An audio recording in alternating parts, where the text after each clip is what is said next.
Good morning friends, बहुत बहुत स्वागत है मेरे यूट्यूब चैनल लैबटेक कुमुद पर। अभी मेरी पिछले दिनों मतलब कल ही के दिन माननीय कैलाश सत्यार्थी जी से एक मुलाकात हुई। उन्होंने कहा है कि कठिन परिश्रम और अगर अनुशासित जीवन या अनुशासित दिनचर्या हो आपकी तो आप किसी भी लक्ष्य को प्राप्त कर सकते हो। तो ऐसी ही एक बहुत अच्छी खबर मैं आपको देने वाला हूं कि हमारे मध्य प्रदेश में 5 नए मेडिकल कॉलेज के अधिष्ठाता नियुक्त हुए हैं, जिससे क्या है कि पैरामेडिकल और नर्सिंग कैडर के बहुत सारे पद जो है सृजित होंगे।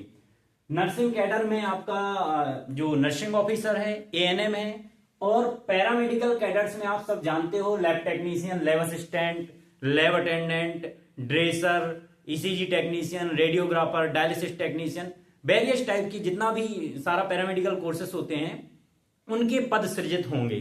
क्यों? क्योंकि डीन अधिष्ठाता जो है, डीन महोदय की नियुक्ति इन मेडिकल कॉलेजेस में हो चुकी है और ज्वाइन कर चुके हैं। और इसी सेशन में जो नीट आयोजित होगी, आई थिंक बहुत कुछ संभावना है 99% के उसमें एमबीबीएस का कोर्स जो है चालू हो जाए।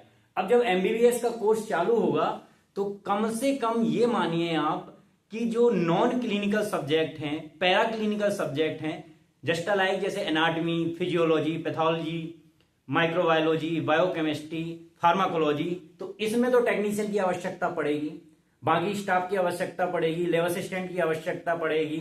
एनाटॉमी में जो है आपके जो हॉल डिसेक्शन असिस्टेंट होता है उनकी जरूरत पड़ेगी।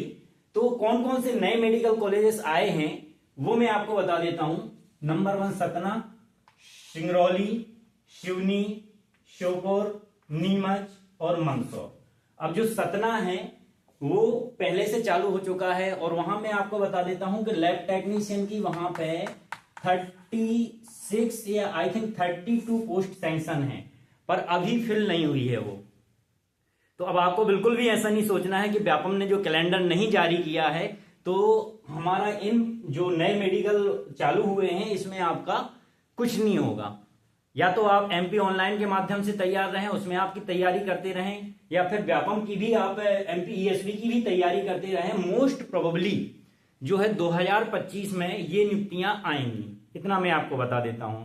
तो बिल्कुल सतत अध्ययन करें, बिल्कुल भी निराश ना हो कि भाई कैलेंडर ने जारी नहीं किया है तो हम तैयारी ना करें। आपको तैयारी करते रहना है।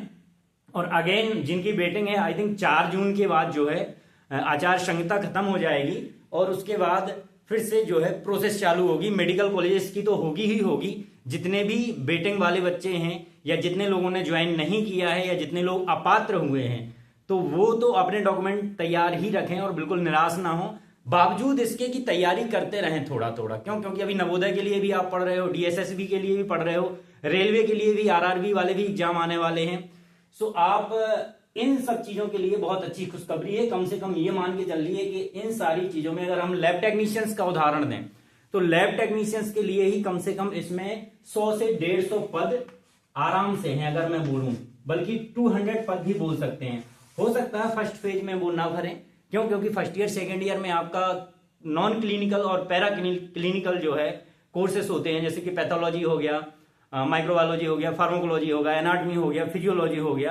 तो कम पोस्ट को भरेंगे, वो आधी पोस्ट को भरेंगे, लेकिन भरेंगे जरूर। तो ये आप लोगों के लिए बहुत अच्छी खबर है।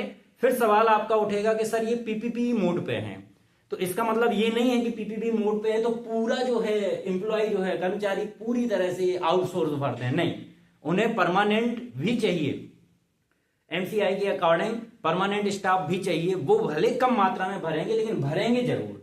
सो कहने का मतलब यह है कि बिल्कुल आप लोग तैयारी जो बंद कर चुके हो या तैयारी नहीं कर रहे हो तो धीरे धीरे अपना अपना घर में अध्ययन करते रहें, स्टैंडर्ड बुक से पढ़ते रहें। जैसे ही पोस्ट आएंगे आप अपनी स्पीड जो है बढ़ा दें।